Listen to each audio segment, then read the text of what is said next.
Hello friends, welcome to software engineering channel. क्या हाल चाल है आप लोगों का। सॉफ्टवेयर इंजीनियरिंग चैनल में ब्लेजर सर्वर की जो प्लेलिस्ट हमने स्टार्ट की थी, आज हम उसकी एक नई प्लेलिस्ट नई वीडियो के अंदर आ चुके हैं। और आज इस वीडियो के अंदर हम जो काम करने वाले हैं, वैसे तो हमारा काम ये था, अगर आपको याद हो, कि हमने इन प्रोग्रेस में उठा के सेटिंग थीम का ऑप्शन रखा था, लेकिन मुझे ऐसा लगा कि शायद ये चीज़ लाजमी है कि मैं आपको थीम सेट करने से पहले ये चीज़ सिखा दूं कि किस तरीके से आप ब्लेजर के जो प्रोजेक्ट स्ट्रक्चर है उसको समझ सकते हैं। क्योंकि थीम सेट करने के लिए यार ये समझना लाजमी है। थीम सेट करना मुश्किल नहीं है, लेकिन ब्लेजर की कौन सी फाइल पहले चलती है, कौन सी उसके बाद हो, किस तरीके से सब कुछ हो रहा होता है, वो लाजमी है। तो सबसे पहले हम एक आज की वीडियो के अंदर जो है हम ये समझेंगे कि ब्लेजर सर्वर ऐप का प्रोजेक्ट स्ट्रक्चर क्या होता है। तो सबसे पहले मैं एक ब्लेजर सर्वर ऐप बनाता हूँ। ब्लेजर वेब ऐप का ऑप्शन मैंने यहाँ से टेम्पलेट में से चूज़ कर लिया है। टॉप पे मैं जाके लिख लेता हूँ जॉब लिस्टिंग साइट, क्योंकि हम जॉब लिस्टिंग साइट बनाने जा रहे हैं। और उसके बाद मैं नीचे चला जाता हूँ एंड एडवांस सेटिंग में से जाके देख लें अगर हम, तो यहाँ पे मैंने क्या सेट किया हुआ है, इंटरेक्टिव रेंडर मोड सर्वर रखा हुआ है और इंटरेक्टिविटी लोकेशन पर पेज कंपोनेंट किया हुआ है, पर पेज या पर कंपोनेंट बेसिकली सिलेक्ट किया हुआ है। अच्छा, ये क्या होता है, इसके मैं बता दूं कि आपके पास दो ऑप्शन होते हैं, ग्लोबल और पर पेज। यानी कि जो आपका पेज है वो जो इंटरेक्टिव रेंडर मोड उसका सिलेक्ट होगा, वो अगर आप ओवरऑल सर्वर करके तो ग्लोबल कर दोगे तो पूरी की पूरी वेबसाइट पे एक ही दफा सेट हो जाएगा। पर पेज रखोगे तो आपको हर एक पेज पे जाके सेपरेटली बताना पड़ेगा कि इस पेज का रेंडर मोड क्या होगा, उसका क्या होगा।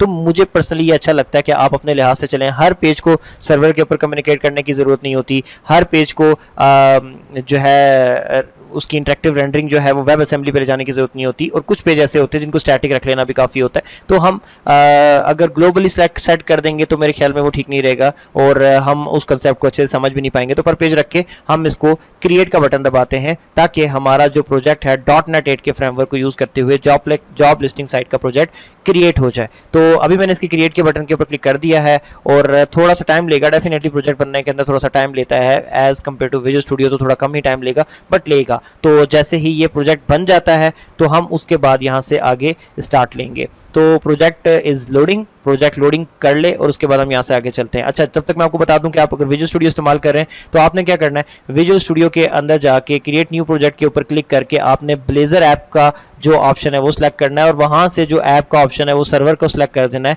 और इंटरेक्टिव मोड जो है वो पर पेज वहाँ पे आपके पास आ जाएगा। वो सिलेक्ट करके आखिरी विंडो से .NET 8 को सिलेक्ट करते हुए आपने प्रोजेक्ट को क्रिएट कर देना है। आपका प्रोजेक्ट क्रिएट हो जाएगा और क्रिएट करने के बाद कुछ फाइलें लोड करेगा, जैसे यहाँ पे आपकी फाइलें लोड हो रही हैं। जब वो काम कंप्लीट हो जाए तो आप उस प्रोजेक्ट को एक दफ़ा एटलीस्ट रन कर लें ताकि आपको पता चल जाए कि जो प्रोजेक्ट आपके पास न्यूली क्रिएटेड प्रोजेक्ट आया है वो बेसिकली प्रॉपरली रनिंग कर रहा है या नहीं कर रहा। उसके बाद फिर आप आगे बाकी काम शुरू करें तो आपके लिए बेहतर होता है। सो अभी मेरे पास प्रोजेक्ट बन चुका है, इसकी लोडिंग मुकम्मल हो जाए तो मैं इसको रन करूँगा, रन करके आपको दिखाऊंगा पेज और उसके बाद फिर मैं आपको इसके आपके सामने पूरा टॉप से टू बॉटम इसको एक्सप्लेन करूँगा।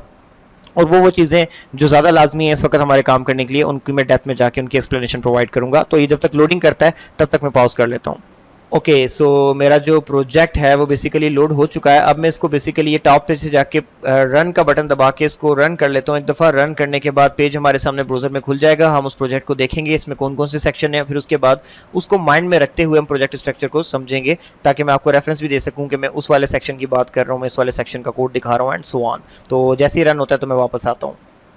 ओके जी, देखिए प्रोजेक्ट रन हो चुका है। अब मैं आपके सामने इसको डिफाइन कर देता हूँ। देखिए इसके अंदर 3 सेक्शन है। लेफ्ट साइड पे ये purple and blue mix colour की एक नेविगेशन बार है। ये वाइट पेज जो आपको नज़र आ रहा है ये सिंपली आपका पेज है और ये टॉप पे इसको मैं टॉप बार कहूँगा जो स्लाइटली ग्रे कलर की है और इसमें जस्ट एक अबाउट का बटन है। नैव बार, टॉप बार और एक्चुअल पेज, ये 3 पेजेस की, इन 3 सेक्शंस की बेस पे आपका पूरा का पूरा पेज बना हुआ है।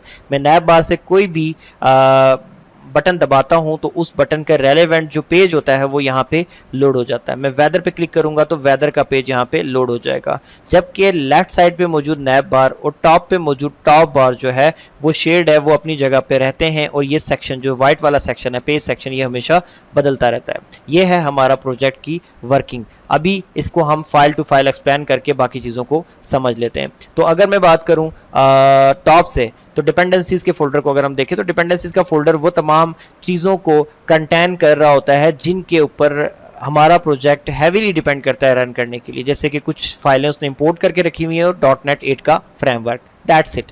प्रॉपर्टीज़ के अंदर जाएं तो एक लॉन्च सेटिंग .json की फाइल है और ये फाइल सिर्फ ये बता रही होती है कि जब आप प्रोजेक्ट को रन करते हो तो उस वक्त जो लॉन्च हो रहा होता है प्रोजेक्ट ब्राउजर के अंदर, तो वो लॉन्च की क्या सेटिंग्स हैं वो सारी की सारी, पोर्ट नंबर, उसका लिंक एंड सो ऑन, वो सब यहाँ पे पड़ी हुई है। यूजुअली आपको इनके साथ इंटरेक्ट करने की जरूरत नहीं पड़ती। तीसरा फोल्डर www रूट का फोल्डर आ जाता है। अगर आप MVC या फिर रेजर पेजेस के प्रोजेक्ट से यहाँ पर आए हैं तो आपको तो उसका आइडिया होगा ही, अगर नहीं है तो मैं आपको बता देता हूँ। www रूट का फोल्डर जो होता है वो स्टैटिक फाइल्स को कंटेन करता है। फॉर एग्जाम्पल आप एक वेबसाइट बना रहे हैं और उस वेबसाइट के अंदर आपके पास कुछ CSS फाइल्स हैं, एक्सटर्नल फाइल्स, कुछ इमेजेस वगैरह हैं जो कि आप अपनी वेबसाइट के अंदर यूज़ कर रहे हैं, तो उनको प्लेस करने के लिए आप www रूट का फोल्डर प्लेस करेंगे, इस्तेमाल करेंगे और सब इसमें रखेंगे। जैसे कि यहाँ पे एक फोल्डर बना के उसमें बूटस्ट्रैप की सारी CSS फाइल्स डाल दी गई हैं, ये देखें।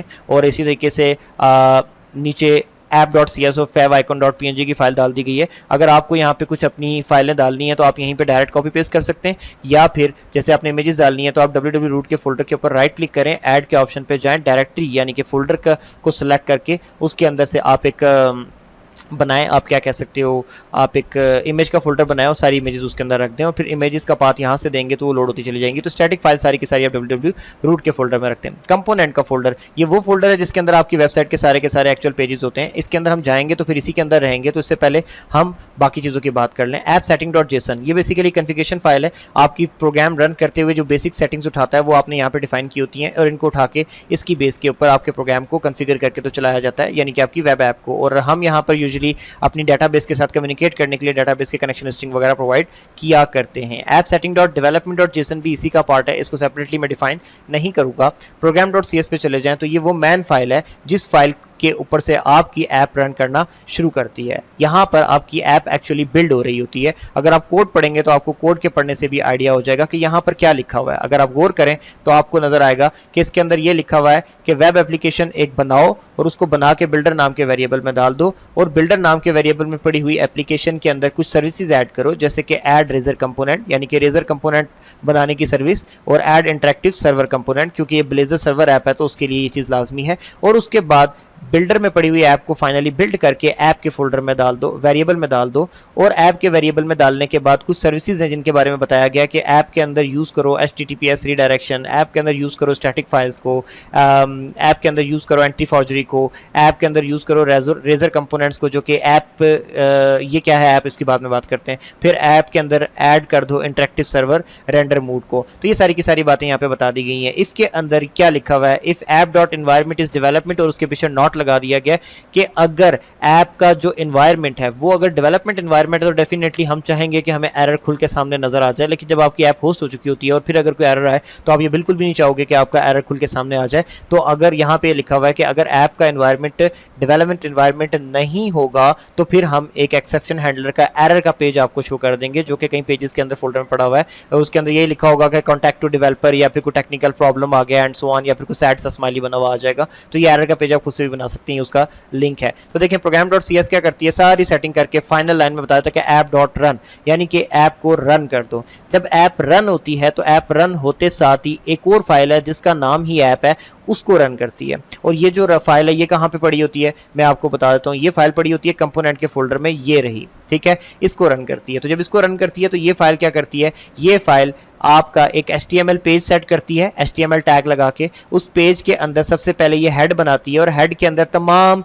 इंपॉर्टेंट लिंक वगैरह जो होते हैं, जो आपको पता है हेड में दिए जाते हैं, वो देती है। और उसके बाद नीचे बॉडी बनाती है और बॉडी के अंदर एक स्क्रिप्ट रख देती है, जो कि जावास्क्रिप्ट की एक फाइल है बेसिकली, जो कि ब्लेजर के चलने के लिए इस्तेमाल हो रही होती है, ब्लेजर को रन करने के लिए इस्तेमाल हो रही होती है। अब इसके अंदर अगर हम हेड के अंदर बात करें तो दो चीज़ें हमें यूनिक नज़र आ रही हैं। हेड के अंदर हेड आउटलेट और बेस का ये टैग, ये क्या है मैं बताऊंगा, लेकिन अभी नहीं बताऊंगा, जब वक्त आएगा तब बता दूंगा, इसी प्लेलिस्ट में बताऊंगा, लेकिन आगे जाके बताऊंगा।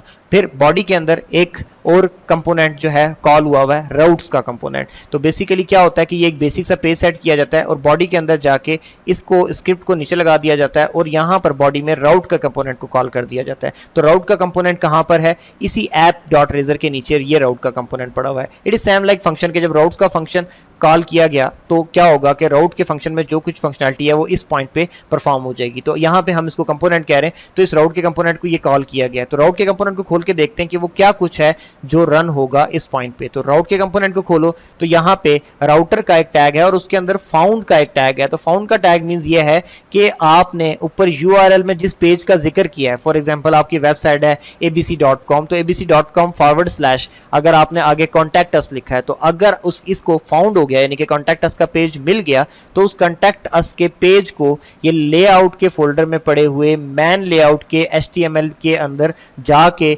इंजेक्ट करेगा और उसके बाद उस पेज को शो कर देगा। सो बेसिकली मैन लेआउट क्या है? ये एक शेयर्ड लेआउट है। तो होता क्या है, program.cs रन होती है, वो app.razor को रन करती है। app.razor हेड वगैरह को सेट करके बॉडी के टैग में राउट के सेक्शन कंपोनेंट को बुला लेती है। राउट का कंपोनेंट क्या करता है कि मैन लेआउट को उठा के उसके अंदर जो आपने पेज रिक्वेस्ट किया होता है उसको डाल के तो वो शो कर देता है। तो वो किस चीज़ के अंदर, राउट का कंपोनेंट बेसिकली आपके रिक्वायर्ड पेज यानी कि कॉन्टैक्ट अस वगैरह के पेज को या अबाउट अस वगैरह के पेज को जो आपने बनाया होगा उठा के पहले मैन लेआउट के अंदर इंजेक्ट करेगा, उसके बाद दिखाएगा। तो where is the main layout? तो main layout is located in the layout folder. So हम यहां पर जाके देखते हैं, ये रहा लेआउट फोल्डर और इसके अंदर जाकर ये रहा मैन लेआउट। तो अगर मैं इसको ओपन कर लूं तो इसमें देखें सिंपली एक डिव बनी हुई है और डिव के अंदर सबसे पहले टॉप पे एक नैव मेन्यू का कंपोनेंट कॉल किया गया है। तो नैव मेन्यू का कंपोनेंट कहां पर है? लेआउट के फोल्डर में यहां पे नीचे नैव मेन्यू का कंपोनेंट है।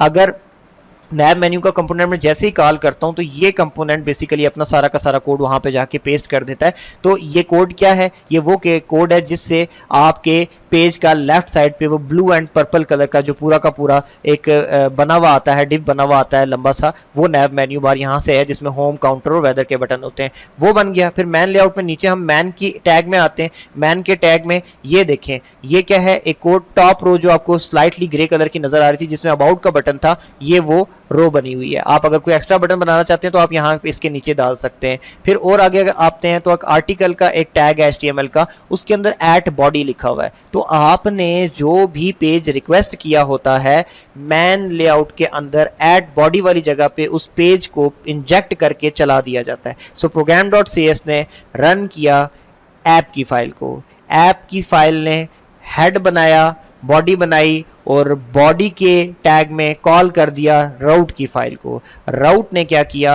राउट ने उठाकर मैन लेआउट को कॉल किया और मैन लेआउट ने अपने अंदर ऐड बॉडी के ऑप्शन पे वो रिक्वायर्ड पेज चला दिया जो कि आपको चाहिए था। और ये क्या है? ये जो नीचे डिव है, ये बेसिकली अगर आपके पेज में कोई एरर आता है तो ये डिव लोड हो जाती है और एन अनहैंडल्ड एरर हैज अकर्ड लिखा हुआ आने लगता है और उसके साथ डिसमिस का एक बटन आ जाता है जिसको आप दबा के उस एरर को बंद भी कर सकते हैं। मैं यूजुअली इसको रिमूव कर दिया करता हूँ। खैर, ये हमारा एक स्ट्रक्चर है और जिस तरीके से फाइलें लोड हो रही हैं, वो जो पेज हैं वो ये रहे। फॉर एग्जांपल होम के पेज की अगर मैं बात करूँ तो हेयर इट इज़, ये रहा होम का पेज। ये होम का पेज पूरा का पूरा जाके इंजेक्ट हो जाता है ऐड बॉडी वाली जगह पे। तो वो वाला सारा का सारा कोड जो होम के पेज में लिखा हुआ है वो इस लोकेशन पे आ जाता है। तो आपकी ये पूरी की पूरी डिव तैयार हो जाती है। अब ये जो डिव है मैन लेआउट की, ये जाकर पूरा का पूरा जो सिलेक्टेड कोड है ये सीधा जाकर app.razor की इस जगह पे जाके लगता है। जब इस जगह पे जाके लगता है तो पूरा एक पेज फॉर्म हो जाता है और वो चलने लग जाता है। तो अब ये आपका स्ट्रक्चर है।